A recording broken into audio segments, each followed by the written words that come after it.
Vous savez, le fait de se tenir dans la présence de Dieu, c'est une grâce.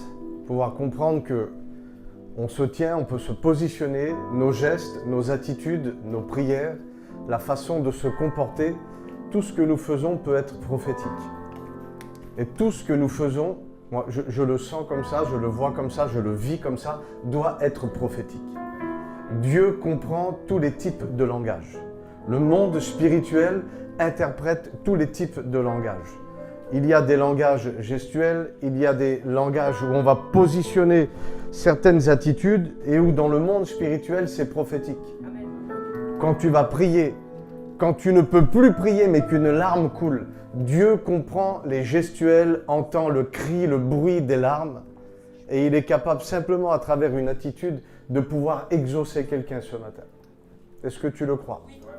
Être dans la présence de Dieu, Dieu est partout puisqu'il est Dieu. Mais Dieu ne se manifeste pas partout et n'accorde pas son approbation partout. Il faut qu'une attitude de foi soit trouvée pour que Dieu vienne justement consommer cette foi afin qu'on puisse être au bénéfice de quelque chose de physique et de visible. Parce que de dire que Dieu est vivant, que Dieu est capable de changer les choses, on peut le dire dimanche après dimanche, mais si au bout de 5 ans, de 10 ans, de 15 ans, on ne voit rien, c'est simplement une histoire de plus. Mais Dieu n'est pas venu justement nous raconter une histoire de plus, mais nous faire vivre quelque chose avec lui. Et pourquoi certaines personnes dans la Bible le vivraient et pas vous? Pourquoi certaines personnes dans le monde le vivraient et pas vous? Dans le monde spirituel, il n'y a pas de réseautage. Il n'y a pas de privilégiés. Un jour, un homme disait, Dieu n'a pas de chouchou. Moi, je le dirais plutôt comme ça, Dieu a que des chouchous. Et il faut se positionner ce matin, pas pour avoir une prédication de plus, mais pour vivre quelque chose avec lui. Tu es venu d'une façon, tu repars d'une autre façon. On ne sait pas ce que Dieu est capable de faire. Tu es venu malade, tu repars guéri. Pourtant, on n'a pas parlé de guérison, oui, mais l'onction est capable de te toucher. Tu es venu, tu as demandé le mariage, tu es reparti avec un appel au ministère. Ça, c'est ce que Dieu est capable de faire. Donc ce matin, on se présente devant Dieu avec une gestuelle, avec une attitude, avec un cœur ouvert. Et même s'il ne veut pas s'ouvrir, comme le texte dit, il dit « déchirez votre cœur ». Parce que lorsque Dieu rentre quelque part, il prend toute la place. Et son amour, je le dis ce matin pour quelqu'un, est en mesure de venir détruire ce qui veut te détruire. Seigneur, nous sommes devant toi. Et c'est avec action de grâce et reconnaissance que je te dis merci pour cette matinée. Merci pour ce que je ressens. Merci pour ce qui est en train d'être libéré. Merci pour les anges qui sont autour de ce lieu. Merci pour celles et ceux qui sont connectés au son de ma voix ce matin et qui vont obéir à ta parole. Seigneur, libère l'onction de guérison. Libère l'onction de libération. Seigneur, que ton onction de sagesse, d'intelligence puisse venir nous saisir ce matin. C'est pas une réunion de plus, c'est un rendez-vous. C'est pas une réunion de plus. Tu nous as fixé un rendez-vous ce matin. Et je veux croire dans le nom de Jésus que celles et ceux qui croient, ils verront. Ils vont pas seulement entendre, mais ils vont voir. C'est pas seulement une histoire de plus. Ils vont constater, alléluia, que le mystère de Dieu est capable d'être touché, d'être vécu dans notre époque et dans notre génération. Seigneur, que toute forme d'incrédulité quitte ton Église, que tous les troubles quittent ton Église, qu'on puisse être fixé seulement et uniquement sur ce que toi tu dis, Seigneur. Dans le nom de Jésus. Alléluia. Amen. On peut prendre place ensemble. Que Dieu vous bénisse. Vous savez, depuis quelque temps, ça fait quelques années maintenant qu'on appartient au Seigneur. Je me suis converti en 2008. J'ai passé par les eaux du baptême en 2009. Et puis tout de suite, moi j'étais musicien de jazz. Donc j'ai pris ma guitare dans l'église et puis on a commencé à chanter, à louer Dieu. J'ai reçu un appel dans ma vie. Et puis c'était un peu particulier. On a commencé à faire des réunions sur les fêtes foraines. Et puis les gens venaient à Dieu. En fait, le milieu des fêtes foraines, c'est un milieu qui est assez compliqué parce qu'on ne nous a pas parlé de Dieu. Ici, on nous a parlé de spiritualité. La spiritualité n'était pas Dieu. C'était des choses occultes, des choses un peu compliquées, un milieu où il y avait beaucoup d'alcool, beaucoup de drogue. Mais lorsque Dieu ouvre une porte par une conversion, c'est qu'il a décidé de toucher. Il n'y a rien qui est fait par hasard. La Bible dit que l'Éternel a tout créé et disposé pour un but. Et dans tout ce que Dieu fait, même si on ne comprend pas toujours, lui, il sait ce qu'il fait. J'ai reçu depuis quelques années une parole qui est rentrée dans mon cœur et qui n'est plus jamais sortie. C'était un serviteur de Dieu et il était en train de gémir devant Dieu. Il disait, Seigneur, je ne sais pas comment tu vas le faire, mais je sais une chose, c'est que tu vas le faire. Cette parole est sortie de sa bouche, elle est venue là, elle n'est plus jamais partie. Parce que la vérité, on essaye d'expliquer dimanche après dimanche comment faut faire, on cadre nos prédications, on a appris avec le temps à prêcher, à faire aussi des études pour l'homilétique, pour ces choses-là, pour essayer de tout cadrer. Et d'un seul coup, le Saint-Esprit vient et il est en mesure de casser le protocole, on ne comprend plus rien, mais on sait une chose, c'est que lui est au contrôle. Amen. Je me rappelle d'une réunion, j'étais invité à côté de Monaco, alors belle réunion, c'est dans le sud de la France. Je prends ma femme, mes enfants, je me fais un message, 4 points comme ça, 4 points comme ça, je prépare bien. Je suis à Monaco, hein. Voilà, je m'habille bien, je fais tout ce qu'il faut. J'arrive là-bas, il y a du monde, tout va bien. Et l'iPad, il y a 1% dedans. Ah, je dis, comment je fais, Seigneur? Je dis, il me faut une prise. J'ai préparé mon message, il me faut une prise. Et alors, je dis rien à personne. Je vais chercher un chargeur dans la voiture, je reviens, la louange, elle démarre, tout va bien. Et je trouve une prise là-bas. Je branche la prise, bam! Le courant, elle explose. Plus de louange, la louange a chanté, il n'y avait plus de micro, il y avait 500 personnes, il y avait tout. Et là, j'avais compris quelque chose. Le Seigneur me disait, arrête, je prends le relais. Donc forcément, de 1%, 0%, on remet le courant, il faisait 30 degrés. Moi, j'avais fait sauter la clim aérodémarrable. Et puis, on a prêché l'évangile. La réunion, elle a duré... Je ne peux pas vous dire combien de temps elle a duré, si c'est 2 heures, 3 heures, 4 heures, mais il s'est passé quelque chose d'extraordinaire. Pourquoi? Parce qu'on n'était plus dans ce contrôle. Amen. Et il faut engager notre vie avec Dieu, avec cette perspective. Nous sommes dans une région où les gens vont vite. Moi, je navigue entre Paris et Perpignan. Pour aller à un rendez-vous à Paris, je mets à peu près 1 heure, 1 heure et demie, des fois 2 heures. D'accord? Quand je suis à Perpignan, je mets à peu près 5 ou 6 minutes pour aller à un rendez-vous. Les choses ne sont pas du tout pareilles.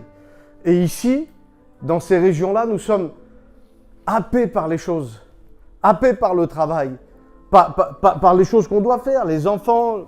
La vie, elle va vite.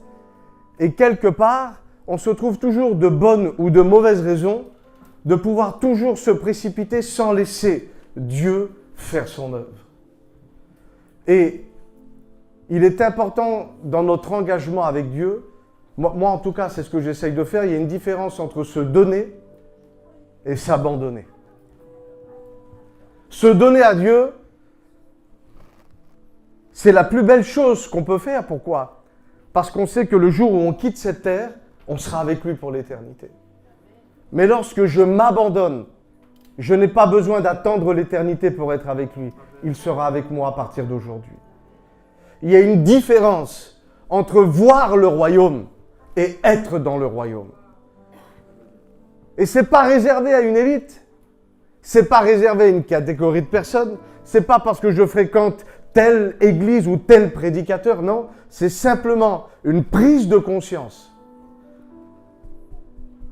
où je décide, parce que c'est un choix, de laisser Dieu faire dans ma vie. On arrive à se fixer des rendez-vous, et puis si demain matin, lundi, tu as un rendez-vous à 10h et que je t'appelle et que je te dis, je vais passer chez toi, qu'est-ce que tu vas dire? Tu vas dire, je peux pas, j'ai un rendez-vous. Et il faut apprendre à donner des rendez-vous à Dieu dans notre vie. Peu importe ce qui peut arriver. Chaque fois que vous voudrez prendre une décision pour Dieu, un engagement pour Dieu, des fois c'est subtil, il y a les enfants, il y a les besoins, il y a le travail, il y a le patron, Ensuite, il y a la fatigue. Et puis, il peut se passer 6 mois. Écoute ce que je te dis. 1 an, 2 ans, 5 ans. Alors, tu vas le dimanche matin à l'église puisqu'il faut y aller. Mais c'est pas que ça, la vie avec Dieu. Il y a quelque chose de plus intense, de plus profond, qui peut coûter lorsqu'on regarde, mais quand on est dedans. Alors oui, même quand on est dedans, parfois, c'est pas toujours agréable. Parce qu'on a bâti des tours en nous que Dieu, par sa présence, va renverser. Vous savez, quand on regarde la tour de Babel, on voit quelque chose de négatif, c'est très positif. Dieu, dans son amour, ne veut pas qu'on puisse bâtir des tours sans que lui soit à l'intérieur. Qu'on bâtisse nos vies sans que lui la dirige. Vous savez pourquoi? Parce qu'on n'a pas la maîtrise de ces choses. On peut penser contrôler, on ne contrôle rien. Tu es là aujourd'hui, demain tu n'es plus là. Tu as un travail aujourd'hui, demain tu ne l'as plus. C'est grave ce que je vous dis. Il y a quelques années, j'étais en train de rouler dans ma voiture. Je venais de me marier, je m'avais acheté une belle voiture. J'étais dans le sud, grand soleil. D'un seul coup, une douleur m'a pris dans le ventre. Qu'est-ce que c'est? Qu'est-ce qui se passe? Moi, je ne prends pas de Doliprane, je ne prends pas de médicaments. Je suis pas quelqu'un qui est sensible à la douleur. Mais là, ce n'était pas une douleur normale. Je suis rentré dans l'hôpital. Je suis ressorti 1 an après. On ne sait pas ce qui peut se passer demain. C'est pour ça que investir, semer notre vie en Dieu, c'est la plus belle chose que vous pouvez faire. Non seulement pour la relation, mais aussi je pense que c'est de l'intelligence et de la sagesse. Ce matin, moi j'aimerais vous poser une question. C'est pour ça que j'ai préparé un message, mais j'aimerais vous poser une question. Qu'est-ce que vous faites ici? Pour quelle raison sommes-nous ici? Comment vois-tu ta vie avec Dieu? Pas pour aujourd'hui et demain, je parle sur du long terme. Parce que bien souvent, on nous a dit la foi, eh bien moi je vis par la foi, je ne sais pas ce que je ferai demain. Mais il y a aussi des types de foi un peu plus matures qui vous dira où vous serez dans 5 ans, dans 10 ans. Parce que Dieu est le maître du temps, des circonstances. Il dit recherchez premièrement, et la bonne nouvelle c'est qu'il n'a pas dit uniquement, mais recherchez premièrement le royaume de Dieu et sa justice. Et il dit et le reste, ça va venir. Et en fait, je vous fais une version simplifiée, la version Christ. Recherchez premièrement le Saint-Esprit et cherchez à lui obéir. Et il dit, et le reste, ça va venir. Parce que lorsque vous êtes dans l'obéissance, l'exaucement arrive. Deutéronome 28, vous verrez, c'est le chapitre pour l'obéissance et les conséquences de l'obéissance. Et à un moment donné, eh ben, on voit que Madame Obéissance appelle sa sœur Madame Bénédiction. Parce que l'obéissance n'avance jamais sans la bénédiction. Même si on ne la constate pas tout de suite, même si on ne le comprend pas, même si le chemin des fois peut être difficile. Mais pourquoi il est difficile? Parce qu'on a déjà des raisonnements, parce qu'on a des préjugés, et peut-être parce qu'on a aussi des projets où on a voulu inclure Dieu. Non, mais c'est Dieu qui doit nous inclure dans son projet. Elle est là la différence. Tout ce qui sort de nous n'est pas bon. Tout ce qui sort de nous n'est pas bon. Nous avons été créés dans cette nature adamique qui a été polluée, qui a été diluée par le péché, les ténèbres par la suite. Et des centaines et des milliers d'années sont arrivées et vous arrivez. Et puis parce qu'on a un beau sourire, parce qu'on achète des petits chocolats à nos enfants, on croit que nous sommes des bonnes personnes. Alors qu'en réalité, il y a beaucoup de travail interne à faire. Beaucoup de choses. C'est pour ça qu'il dit que le royaume de Dieu ne vient pas de manière à frapper les regards. Parce que avant que ça devienne visible, il faut que Dieu travaille ce qui est invisible, ce qui est à l'intérieur, ce qu'on va appeler le fruit, le caractère. Et le caractère, c'est pas quelque chose qui du jour au lendemain change. Les dons peuvent venir du jour au lendemain, mais le caractère, c'est pas du jour au lendemain. Le caractère, déjà, c'est de considérer que sans lui, je ne peux pas le changer. Je peux l'améliorer, je peux l'habiller, mais je ne peux pas le transformer. Et le but d'être ici ce matin, c'est pas de vous mettre un habit en disant « tu es belle, tu es beau ». et tout va aller bien. Non, il y a des choses à l'intérieur de toi. Tu en es peut-être même pas conscient. Mais Dieu est en mesure aujourd'hui de venir enlever ces choses. Pas pour améliorer, mais pour les transformer. Et c'est ça qui fera la différence. Et quand on voit au départ que Jésus arrive, passe par les eaux du baptême, il y a des prophéties qui sont données, il y a Dieu lui-même qui est en train de parler, et Jésus commence à prêcher. Il prêche à des gens qui aimaient Dieu, qui cherchaient Dieu. Parce que la vérité, je ne connais pas beaucoup d'êtres humains sur terre qui n'essayent pas, qui n'a jamais essayé de parler à Dieu. Le grand problème, c'est où est-ce que je me dirige? À quel Dieu je parle? Comment je vais l'appeler? Et quand je le rencontre, de quelle manière je vais le prier? Comment je dois me comporter? Quel livre je dois lire? Quelle Bible je dois lire? Quelle église je dois aller? Et toutes ces choses-là, quelque part, ça sécurise la chair, mais ça vient embrouiller notre esprit.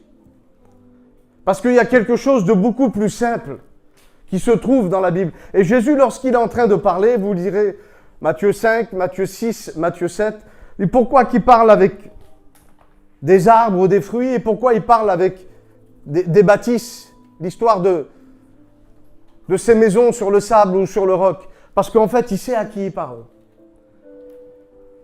Il parle à des gens qui sont agriculteurs et il parle à des gens qui sont maçons. Et en fait, Dieu, c'est ça. On ne peut pas dire que lorsque Dieu nous parle, on ne peut pas obéir, on ne peut pas comprendre. Parce qu'il est venu se mettre à notre portée. Déjà, le fait que Dieu s'incarne dans un homme, c'est déjà très parlant. Lorsqu'il vient sur la terre, il n'est pas venu, écoutez bien, accomplir le plan de Dieu en se dopant à la divinité. Même qu'il est 100% Dieu dans ce corps humain, tout ce qu'il a accompli, il l'a accompli en tant qu'homme. Pour deux raisons. Non seulement pour écraser la tête du serpent, dominer sur le péché et le rendre quelque part comme inefficace, mais aussi il vient sur la terre en tant qu'homme, comme étant un modèle déposé, un concept divin. Parce que lorsque Jésus vient ici, il n'est pas venu chasser et dominer sur Satan pour lui-même, puisqu'il l'avait déjà éjecté du ciel. Mais il est venu l'éjecter de notre vie et nous montrer comment faire pour le maintenir neutralisé. Il n'y a pas de petits chrétiens ou de grands chrétiens. Il y a des hommes et des femmes qui ont décidé d'obéir. Et l'obéissance, elle a un coût. Parce que des fois, tu n'as pas envie d'obéir. Parce que lorsque tout le monde, je dis ça comme ça, mais tout le monde va au restaurant et que le Seigneur t'a dit aujourd'hui, il faut que tu jeûnes, tu ne sais pas pourquoi. Tu dis Seigneur, je jeûnerai demain, aujourd'hui, il faut être équilibré, je vais au resto. Et en fait, c'est ça l'obéissance. Ce sont toutes des petites choses comme ça qui, d'un seul coup, tu ne comprends pas. Mais on ne prend pas des choses pour nous flageller, non. On ne prend pas l'initiative automatiquement de dire quand tout le monde se réjouit, moi, je veux prendre le sac et la cendre et jeûner, non. L'idée, c'est d'aiguiser notre oreille, à pouvoir entendre, premièrement, et essayer de tout faire pour comprendre ce que Dieu nous dit. Et la bonne nouvelle, c'est que personne ne peut dire « Je ne suis pas là, je n'ai pas envie, je ne comprends pas, je suis délaissé, mais Dieu connaît mon cœur. » Et puis on peut se trouver toutes ces formes de raisons pour repousser quelque part la volonté de Dieu, où on a peur de s'engager, où on n'a pas envie de faire certaines choses pour X raisons. Ézéchiel 36, on parle du cœur, c'est la prophétie qui va changer. Ce cœur de pierre, qui est insensible, que si je le touche, il est froid, qui va devenir un cœur de chair, un cœur qui est maniable, qui ressent les choses. Le texte hébreu dit un cœur circoncis. Ça veut dire où Dieu est venu personnellement déposer sa marque. Et il dit, je vais mettre mon esprit en eux. Et c'est ça la bonne nouvelle. Un homme sans l'esprit de Dieu ne peut pas obéir et comprendre les choses. Mais lorsque tu passes par la nouvelle naissance, que ton cœur est changé, la Bible dit que son esprit est venu habiter en nous pour trois choses, afin qu'on puisse entendre, comprendre et obéir. Dieu met en nous le vouloir et le faire par son esprit. Ça veut dire qu'il met en nous des désirs et les capacités d'accomplir les désirs. On ne peut pas dire lorsque Dieu nous demande quelque chose, j'y arriverai pas, puisqu'il te donne la capacité d'obéir. Et c'est ça la bonne nouvelle. Il n'y a pas, je suis trop jeune. Adam n'avait que quelques heures, aucune formation, et il avait déjà reçu la mission de dominer. Mais on ne doit pas dire à l'inverse, mon temps est passé, c'est fini, je suis trop vieux, j'ai loupé le coche. À un moment donné, c'est ce qui se passait dans le cœur de Josué, et Dieu dit, Josué, arrête de dire que tu es avancé en âge, parce que la terre qui te reste à conquérir est encore grande. Et en fait, on n'a pas d'excuses. Je ne sais pas à quoi tu es appelé personnellement, mais une chose est sûre, c'est que dans ton appel, tu dois porter du fruit. Et c'est ce que Jésus enseigne en Matthieu chapitre 7. Et écoutez bien, il dit « Gardez-vous des faux prophètes ». À partir du verset 15, il dit « Ils viennent à vous en vêtements de brebis, mais à l'intérieur, ce sont des loups ravisseurs. » Et je me suis posé une question. Est-ce que tous les faux prophètes et est-ce que tous les loups ravisseurs le sont par vocation? Est-ce qu'un gars qui est dans la rue, il rencontre Satan ou un démon, et puis lui dit, voilà ta mission, rentre dans l'église et tu seras faux prophète? Ça peut arriver. Mais bien souvent, c'est beaucoup plus subtil que ça. On ne devient pas faux prophète ou loup ravisseur par vocation. Bien souvent, certains le sont devenus par négligence. Certains le sont devenus par désobéissance. Certains par orgueil, parce qu'ils ont des projets carriéristes au sein de l'Église. Ou certains, pour donner un exemple, quelqu'un qui veut devenir pasteur alors que Dieu ne l'a pas appelé à être pasteur. Pour quelle raison il veut être pasteur? Est-ce que c'est pour l'argent? Est-ce que c'est pour la notoriété? Est-ce que c'est parce qu'il a prié pour 3 malades, ils ont été guéris et il a pris goût à ça?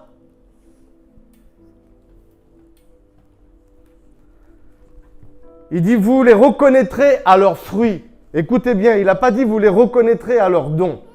Amen. Il y a une différence entre le don, les dons spirituels, le ministère et les fruits.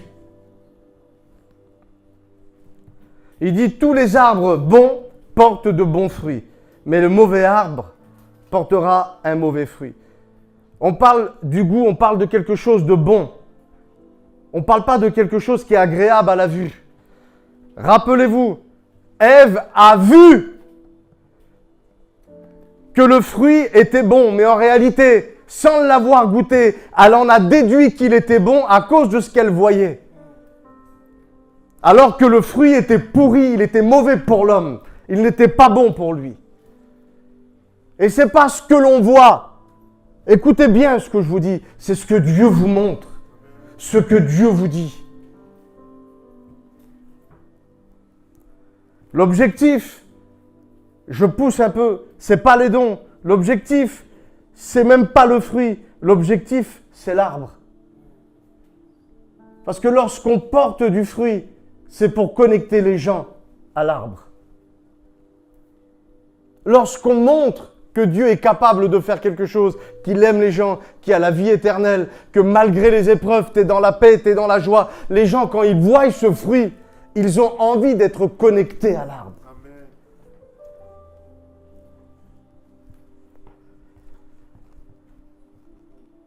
Il dit, tout arbre qui ne porte pas de bons fruits sera coupé et jeté au feu. Alors bien sûr, ce n'est pas instantané. Des fois, ça prend des mois, des fois, ça prend des années, des décennies même. Mais c'est là et c'est subtil. N'oubliez pas que dans le temps que nous sommes, alors je ne vais pas prêcher là-dessus, mais c'est ce qu'on appelle le temps chronos. Là, il y a un temps. 1 seconde, 1 minute, 1 heure. Il y a des jours qui passent. Et ensuite, vous avez un autre temps qu'on appelle le temps kairos, où le temps n'est pas du tout la même chose. Et où toi, ici, peut-être qu'il s'est passé 5 ans, et les mauvais esprits qui sont assis sur vos familles, qui essayent de vous faire tomber, de vous faire rentrer dans ces négligences-là, quand toi, il s'est passé 5 ans, pour eux, il s'est passé une demi-heure. C'est pour ça qu'ils ont tout leur temps. Pour ça que lorsqu'ils se mettent sur une personne, qu'ils l'étudient, qu'ils ont reçu une mission pour la paralyser, ils ont tout leur temps. Pour ça qu'il ne faut pas négliger en pensant que le temps arrange les choses. Non, ce n'est pas le temps, c'est ton obéissance. Il dit, ceux qui me disent, Seigneur, Seigneur, écoutez bien, il dit, ceux qui me disent, Seigneur, Seigneur, n'entreront pas tous dans le royaume des cieux. Et pour moi, il y a une double vérité dans ça. Il y a ce qu'on doit vivre ici, et il y a, par conséquence, aussi l'éternité. Mais il dit, ce sont seulement ceux qui font la volonté de mon Père. Il dit, plusieurs en ce jour-là me diront, Seigneur, est-ce qu'on n'a pas prophétisé? Seigneur, est-ce qu'on n'a pas chassé les démons par ton nom? Est-ce qu'on n'a pas même accompli des miracles, guéri les malades? Et voilà ce que Jésus répond. Il dit, voilà ce que je leur dirai ouvertement. Il dit, je ne vous ai jamais connu, alors retirez-vous de moi, vous qui commettez l'iniquité. Et le problème aujourd'hui, je pense qu'il faut en être conscient. Et je vais demander toute votre attention pour ce que je vais vous dire.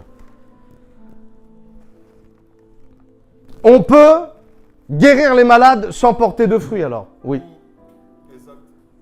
On peut chasser les démons sans porter de fruits alors? Oui. On peut même prophétiser sans porter de fruits et par le nom de Jésus? Oui. Et ça ne doit pas vous distraire. Et ça ne doit pas vous décourager, ni vous empêcher de rechercher les dons. Mais il y a des choses qui sont en priorité.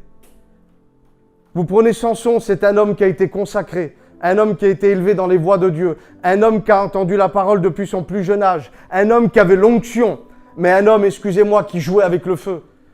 Lorsqu'on vous dit, toi pour ta destinée, tu ne boiras pas d'alcool, mais tu te promènes dans les champs de vignes. Tu n'as pas le droit de boire. Et tous les soirs, tu es en boîte de nuit. Tu dois te marier, ne te mets pas sous un joug étranger. Je veux la Philistine là-bas. Je vais la convertir, moi. Ouais. À la fin, vous savez ce qu'il fait? Il a toujours l'onction. Hein. Mais excusez-moi, il est dans l'impudicité, il dort chez des prostituées. Et l'onction est toujours là. Vous savez, Dieu, lorsqu'il donne quelque chose, il ne le reprend pas. Par contre, vous, c'est de votre responsabilité de mettre ces dons toujours au service de Dieu ou de les pervertir pour les mettre à votre service. Et de plus en plus, aujourd'hui, parce qu'on a des formations, et que Dieu soit béni pour ça, où on explique aux gens comment par la foi, on peut développer les dons. Comment par la foi, on peut comprendre certaines choses. Comment par la foi, on peut vivre toutes ces choses du monde de l'esprit. Mais si vous vivez ces choses sans être dans l'obéissance et porter véritablement le fruit, faites attention. Je vous pose une question simple et je ne veux pas vous troubler avec ça. Mais la puissance que Satan a, qui c'est qui lui a donné au départ? Le pouvoir qu'il a, c'est un pouvoir que Dieu lui a donné. Et qui par la suite a été perverti à cause de ses objectifs. Donc ne vous laissez pas impressionner par ces choses-là. Mais ce que Dieu réclame en priorité, ce n'est pas les dons, même s'il est faux, c'est le caractère. Parce que c'est ça qui change. J'ai vu des gens être troublés, des églises se vider, où on priait pour les malades étaient guéris, les démons étaient chassés, il y avait une onction spéciale. Et au bout d'un moment, les prédicateurs se sont servis de cette onction pour prendre l'argent des gens, pour faire monter leur personnalité au même niveau que celle de Dieu. Et où à un moment donné, Dieu se retire de ces choses-là. L'église est comme frappée et les gens qui regardaient cette église comme une source d'inspiration, elle est devenue une source de scandale. Et où à l'époque c'était bon, et aujourd'hui finalement si Dieu a permis tout ça, Dieu peut-être qu'il n'existe pas. Tout ça c'était du pipeau. Ce sont des choses qui existent. En priorité, ce n'est pas les dons qu'on recherche, c'est le caractère. C'est le caractère. Galates chapitre 5, verset 22, vous avez le caractère. là où il est question de l'amour, de la joie, de la patience, de la bienveillance, de toutes ces choses-là. Le caractère, il est là. Et lorsque vous êtes né de nouveau, le caractère est ici. Peut-être qu'il n'est pas visible.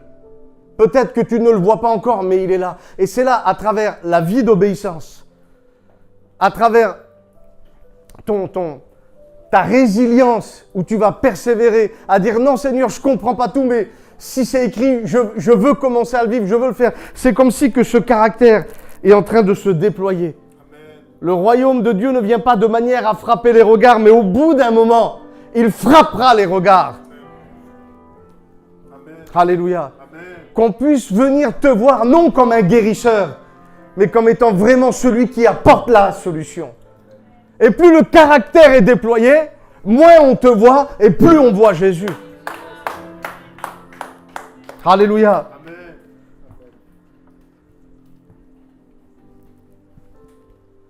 Je vous dis quelque chose, ça peut être même perturbant des fois. Parce que lorsqu'on développe les dons, vous commencez à voir dans le monde spirituel et vous commencez à entendre. C'est des bonnes nouvelles. Mais vous savez que les démons peuvent vous faire voir des choses et vous faire aussi entendre des choses. Et des fois, c'est tellement subtil. Est-ce que vous croyez que quand Satan vient au désert pour tenter Jésus, est-ce qu'il vient sous une apparence pour essayer de le troubler, de lui faire peur? Je vais vous dire ce que moi je crois, et ça n'engage que moi. Si Satan vient avec des versets bibliques vers Jésus dans le désert pour le tenter, c'est qu'il est venu déguisé en démon docteur. Il le prend, il le met en haut du temple. Et des fois, on peut même être tenté dans notre zone de confort. Tenter un prédicateur dans une église pendant qu'il jeûne et qu'il prie avec la Bible, c'est osé. Mais c'est très démoniaque. C'est ce qu'on appelle des esprits d'antichrist, où on veut paralyser la vraie spiritualité. Et la vraie spiritualité n'est pas toujours dans les choses qu'on démontre. Je venais de lire un livre. Et ce livre m'avait un petit peu perturbé parce qu'il y avait des choses auxquelles je croyais et des choses, je dis, mais bibliquement, je ne m'y retrouve pas. Mais vous savez, aujourd'hui, on recense à peu près 500 sectes. C'est des sectes, mais qui lisent la Bible. Ça veut dire que si la Bible, elle n'est pas mise dans le bon ordre, ça devient une secte. Quand Satan vient vers Jésus, il ne vient pas avec des paroles autres que les Écritures, mais détournées pour essayer de le paralyser.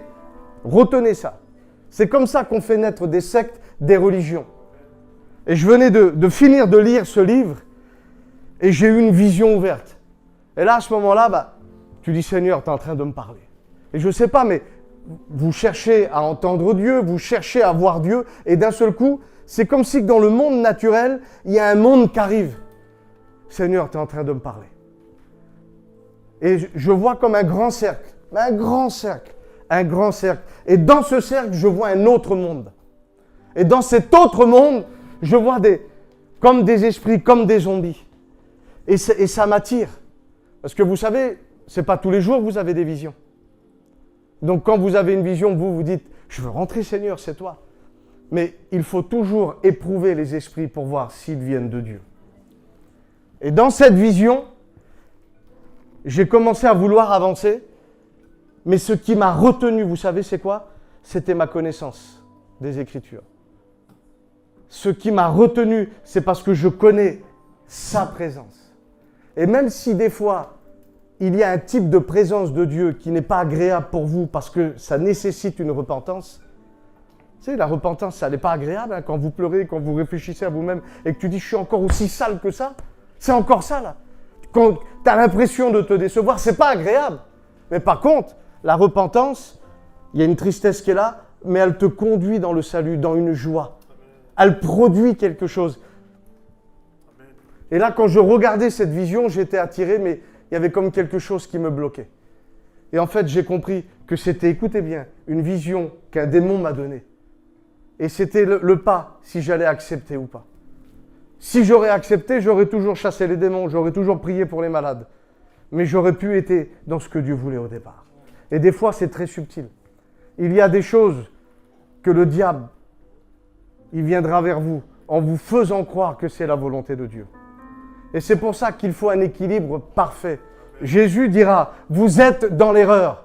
Moi, pour moi, aujourd'hui, personnellement, il n'y a pas beaucoup de gens dans l'erreur. Il y a ou des gens en avance, ou des gens en retard. Mais lorsque Jésus il dit, vous êtes dans l'erreur, il le dit pour deux raisons. Il dit parce que vous pensez que Dieu est le Dieu des morts, alors que Dieu est le Dieu des vivants. Et il dit, vous êtes dans l'erreur parce que vous avez compris. Vous n'avez pas compris la puissance, ni les Écritures. Et là, il y a quelque chose d'important pour nous. Dieu ne nous demande pas d'être que dans les Écritures. Et Dieu ne nous demande pas d'être que dans le surnaturel. Mais Dieu nous demande, pour être équilibré et ne pas être dans l'erreur, d'être dans les deux. Je connais des gens qui sont très spirituels. Et aujourd'hui, à la limite, la Bible, elle ne sert plus à rien. Alors qu'elle doit être ce qui nous garde, ce qui met des limites, ce qui pose comme un garde-fou. Et puis vous avez les autres qui sont que dans la Bible, mais ils ne vivent rien. Non, si vous voulez être dans la vérité et porter du fruit selon Jésus, il faut être dans les deux. Alléluia. Amen. Que quelqu'un dise Amen. Amen. Gloire à Dieu. Ensuite, il est en train de parler de l'obéissance pour que quand la tempête va venir, ta maison puisse rester solide. Et il ne dit pas, écoute bien,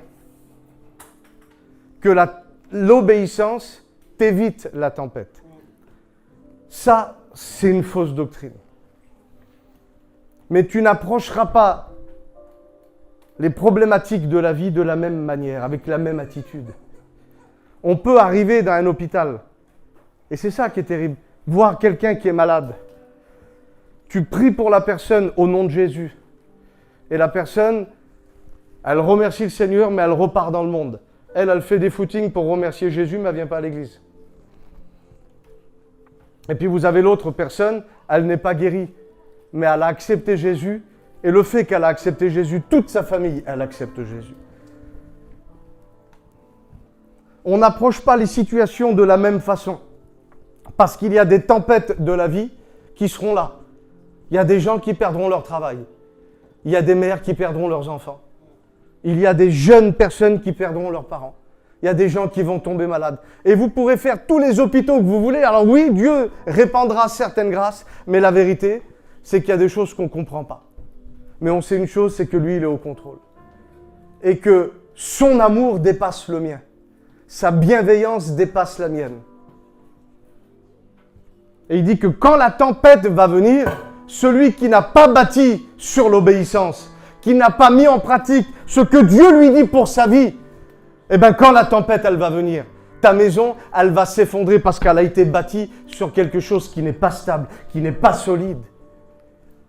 Mais lorsque tu as obéi à Dieu, malgré les circonstances, que tu n'as pas toujours compris, mais que tu es resté ferme et que tu es resté fidèle, quand la tempête va venir, c'est là que tu vas comprendre que ça, bien sûr, c'est l'effet de sa grâce, mais c'est aussi le produit de ton obéissance. Et ça, il y a des choses qui se communiquent.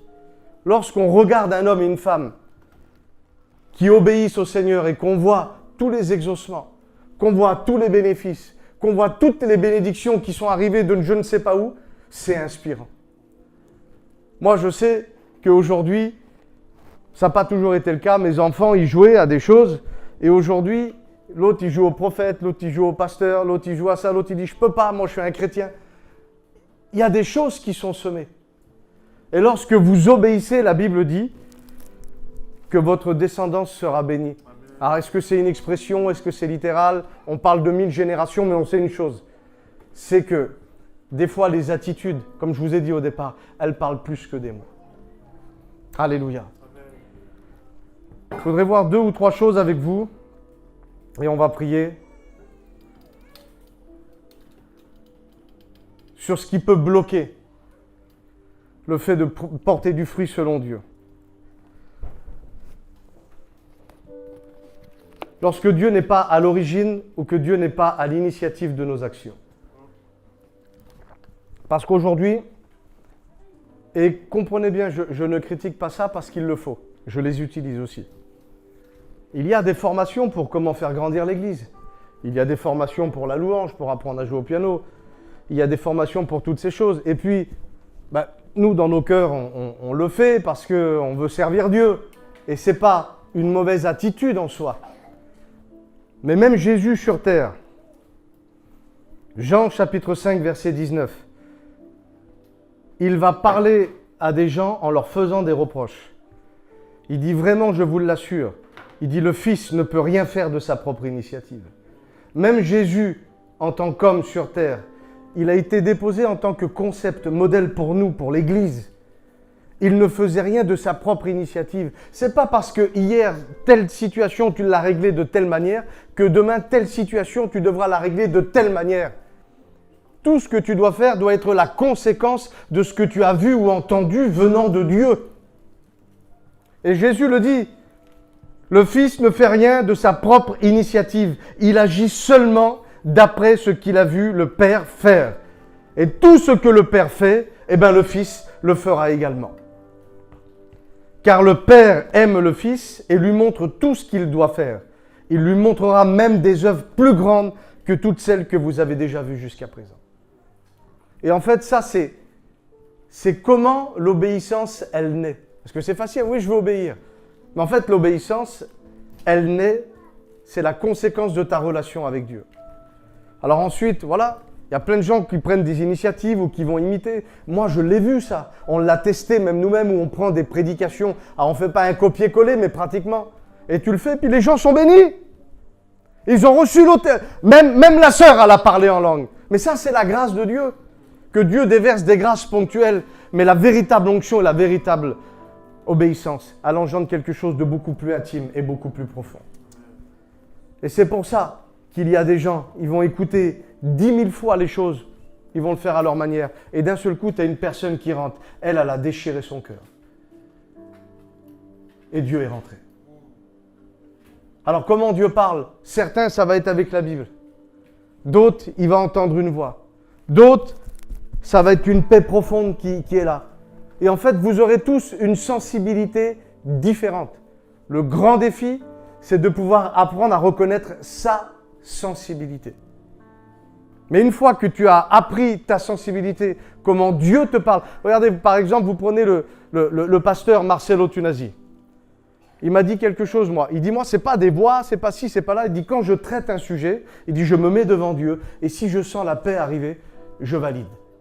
Voilà comment Dieu me parle. C'est pas un ange qui est venu et qui a dit, voilà ta mission. Et que Dieu soit béni pour celles et ceux qui voient des anges. Mais vous avez tous une sensibilité qui va être différente. Et en fait, pour ne pas bloquer les fruits, la priorité, c'est de tout faire pour lui obéir, entendre et à connaître votre sensibilité. Alléluia, on est ensemble? Gloire à Dieu. Je vais vous donner un deuxième point, après on va prier. Ce qui peut bloquer le fait de ne pas porter du fruit selon Dieu, et ça je l'ai appris à mes dépens, c'est le fait de vous oublier. Le fait de vous oublier, d'oublier votre dimension physique. Moi j'ai été élevé dans des églises parce qu'eux avaient été élevés comme ça, puis peut-être qu'à l'époque il y a eu une saison où ça devait être comme ça. Eh bien, il faut tout oublier, il faut servir Dieu. Et ça paraît même spirituel. Et puis on peut prendre des versets dans la Bible où on va identifier des choses concernant Jésus, et puis on nous a dit qu'il faut nous identifier à lui, donc je vais le faire. Mais si vous n'arrivez pas à tenir sur le long terme, les gens qui vous regardent, qui sont censés venir à Dieu à travers vous, vous serez contre-productif. Parce que si à la fin ils regardent et qu'ils voient que tu n'as plus 1 euro dans la poche, que tu n'as plus de santé, que tu n'as pas élevé tes enfants, tu leur donnes pas envie. Hein. Et puis l'autre, faut servir Dieu! Tu as tout perdu, toi. Moi, je veux pas perdre. Ah oui, je prêcherai peut-être un peu moins. Je serai peut-être un petit peu moins acclamé. Mais en tout cas, j'aurai bâti selon Dieu sur la terre.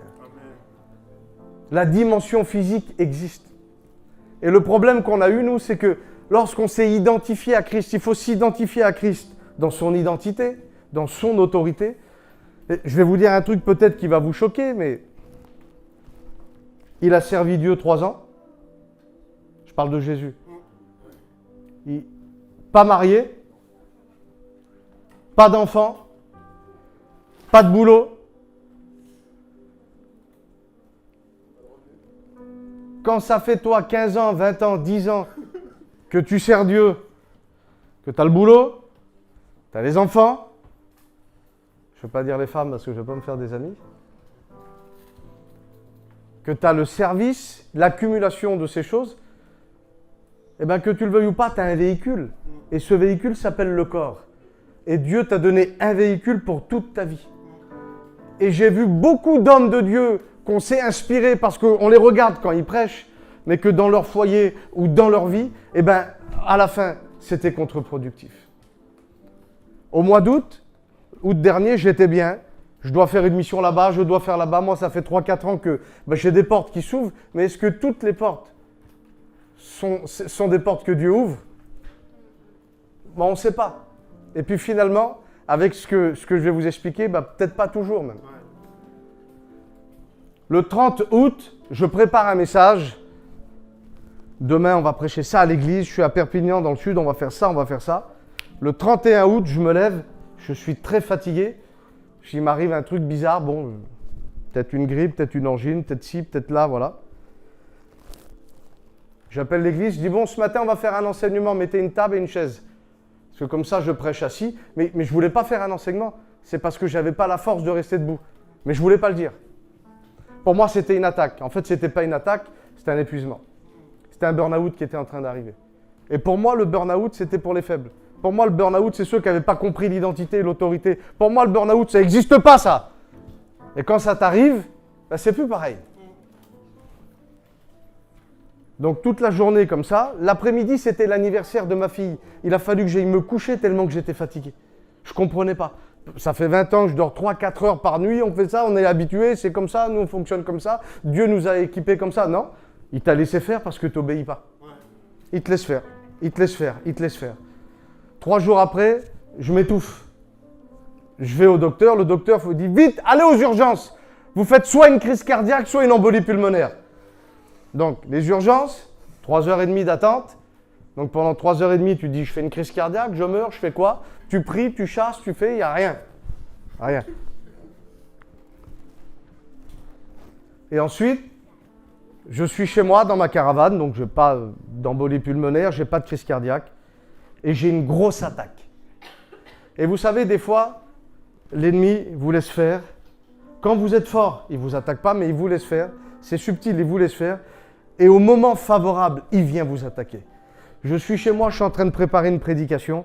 Et là, j'ai plus de force et je sens toute mon énergie partir. Et je sens que ça part. Et c'est comme si on m'a enfermé dans mon corps. Je me suis retrouvé enfermé dans mon corps. Et là, je prie, je fais tout, plus de force. J'ai le téléphone, j'appelle un frère, je dis prie pour moi, je ne suis pas trop bien, mais j'y dis rien. Et il prie, il prie, il prie. Il dit Chris, il dit j'ai vu un esprit venir et il essaye de t'enlever le goût de tout. Et à ce moment-là, je ne vais pas rentrer dans les émotions, je vous le dis vite fait, je ne voulais plus être un père. Je ne voulais plus être un mari. Je ne voulais plus prêcher. Je voulais plus si. Je voulais juste m'en aller. Je ne voulais pas mourir. Mais je voulais que ça s'arrête. Je voulais m'endormir et que ça s'arrête. Et là, ça a été une grande descente. Où pendant un mois, oui, un peu plus d'un mois, Dieu m'a parlé tous les jours. J'ai pleuré pendant un mois dans la présence de Dieu. Des choses qui cassaient en moi, des choses que je dis Seigneur, c'est pas possible de pouvoir croire à ces choses-là. Et en fait, c'est là, tu crois que tu portes du fruit et tu regardes ta femme à côté, elle te dit tout ça pour ça, mon mari. Mes enfants qui sont là, mais je sais pas, papa, t'arrêtes pas de nous dire que Dieu guérit, pourquoi il fait rien? Et là, votre foi, votre théologie, tout est remis en cause. Ce qui m'a le plus tué, c'est quand ma femme elle me dit moi, j'ai fait une dépression, elle dit, à côté de toi, elle dit, tu m'as même pas vu. Et c'est là qu'on se dit, c'est tellement contre-productif de servir Dieu, mais pas comme Dieu le veut. Vous pouvez même éloigner de Dieu les gens qui servent avec vous. C'est terrible. C'est terrible. Hébreux, chapitre 13, verset 7, il dit « Souvenez-vous de vos anciens conducteurs ». Donc on parle des prédicateurs d'avant, on parle des hommes de Dieu et des femmes de Dieu d'avant, qui étaient les premiers à vous annoncer la parole. Il dit « Pensez à leur façon de vivre et de mourir. Imitez leur foi. » Mais il n'a pas dit d'imiter leur vie. Bien sûr qu'on veut tous ressusciter des morts. On veut tous rentrer dans un hôpital, dans le service de cancérologie, et de dire, il est où le cas le plus grand là? De prier et qu'il sorte et que Dieu soit élevé. On veut tous ça. Mais il dit, considérez comment ils sont morts. Quel exemple tu donnes à tes enfants? Quel exemple tu donnes à ceux qui te regardent? Et je vous dis, ça a été quelque chose qui, moi, dans ma vie, a été bénéfique aujourd'hui. Je ressens encore les effets dans mon corps, c'est, voilà, parce qu'il y a des choses, vous ne ressortez pas indemne, mais des fois, ça fait du bien. C'est comme quand tu te regardes dans un miroir et que tu avais, bon, peut-être pas ici, mais trop bu la veille et que tu as pris un coup de poing et que tu as voilà la tête. Et quand tu regardes le miroir, tu dis, bon, je ne recommencerai plus. Et des fois, il y a des petits signaux dans nos corps pour nous rappeler. Rappelle-toi, reste tranquille. Amen. On se lève ensemble. On ne va pas aller plus loin.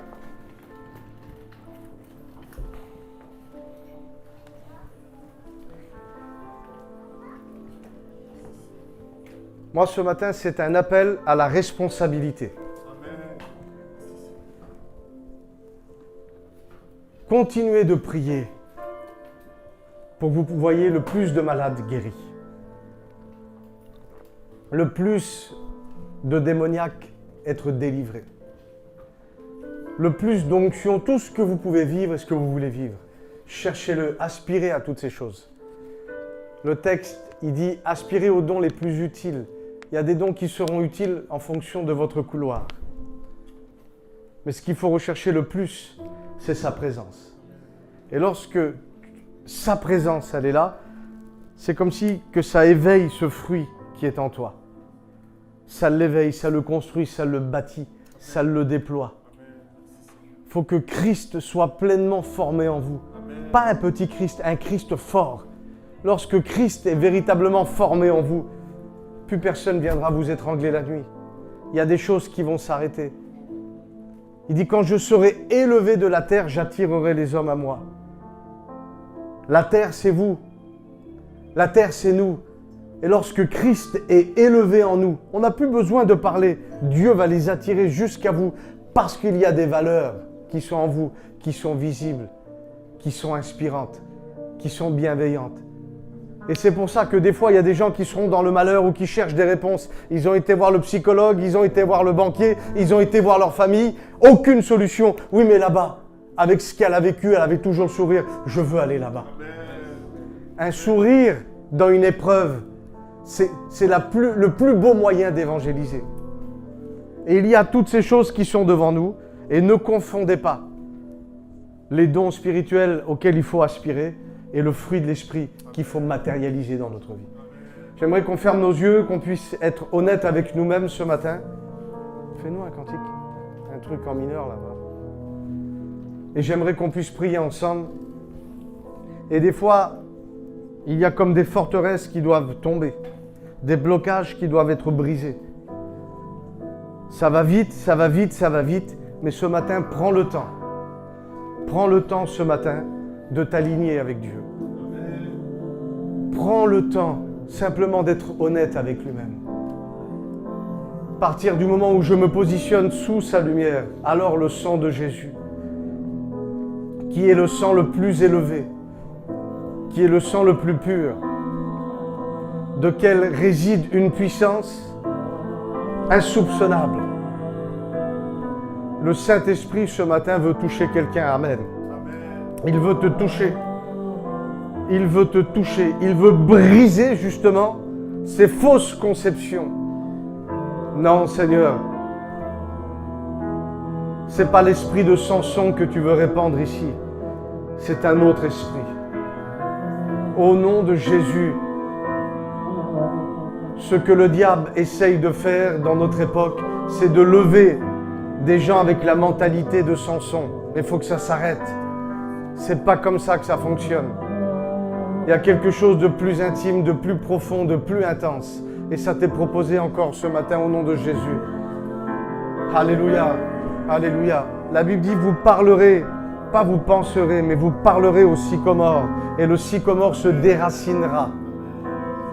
Ce matin, identifie la difficulté, identifie le problème, localise-le, neutralise-le par tes paroles et tu le détruis par l'action de Dieu maintenant au nom de Jésus.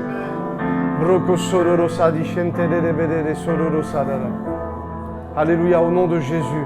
Emmanuel, c'est bien? Au nom de Jésus. Le Saint-Esprit est là ce matin. Je sens une réunion de décision. Amen. Il faut être sensible à ce que Dieu veut faire. C'est ta décision ce matin. Sans jugement, sans condamnation. Au contraire, ça fera partie de ton histoire. Ça fera partie de ton histoire.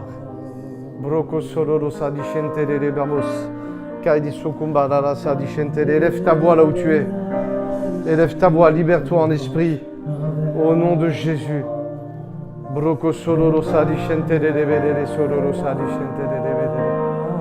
Après, tu feras un alléluia après. Au nom de Jésus. Oui, Saint-Esprit, tu le fais. Au nom de Jésus. Avec moi, Emmanuel est là. Il est là. Emmanuel est là, ici, présent avec moi. Emmanuel est là.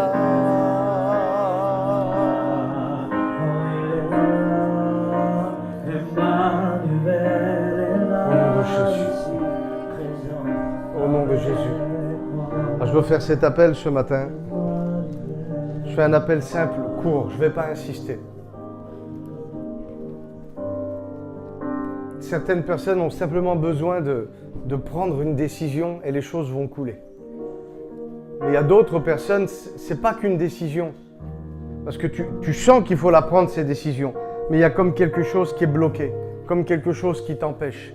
Que ce soit un raisonnement, que ce soit une forteresse, que ce soit un esprit, mais tu en es conscient. Et aujourd'hui, c'est un appel à manifester les fruits que Dieu a mis en toi. Ils ne sont pas ailleurs. C'est comme si que l'ennemi a tout fait pour que ça reste et que ça ne ressort pas, que ça ne soit pas visible. Et c'est pour ça que certaines personnes s'orientent sur les dons, parce qu'ils n'arrivent pas à manifester le fruit. Mais je crois que ce matin, dans le nom de Jésus, ces choses-là s'arrêtent. À partir de ce matin, ça s'arrête. Parce que tu prends une décision. Dieu n'a pas changé, il est le même. Hier, ce matin, il est encore le même. Et demain, il sera encore le même. Sa main sera toujours tendue. Mais est-ce que toi, tu vas tendre sa main vers sa main? Au nom de Jésus. Pierre n'a pas eu honte. Il a bien commencé, il a marché sur l'eau, mais quand il s'est enfoncé, il a crié quand même vers Jésus. Et des fois, il y a cet orgueil qui nous empêche de crier. Mais il y a longtemps que je suis chrétien, il y a longtemps que je prie. Moi, j'ai été élevé dans une famille chrétienne, je sais ce que tu dis, mais on verra, peut-être, pourquoi. Non, ce matin, il y a des choses qui doivent casser et qui doivent se briser.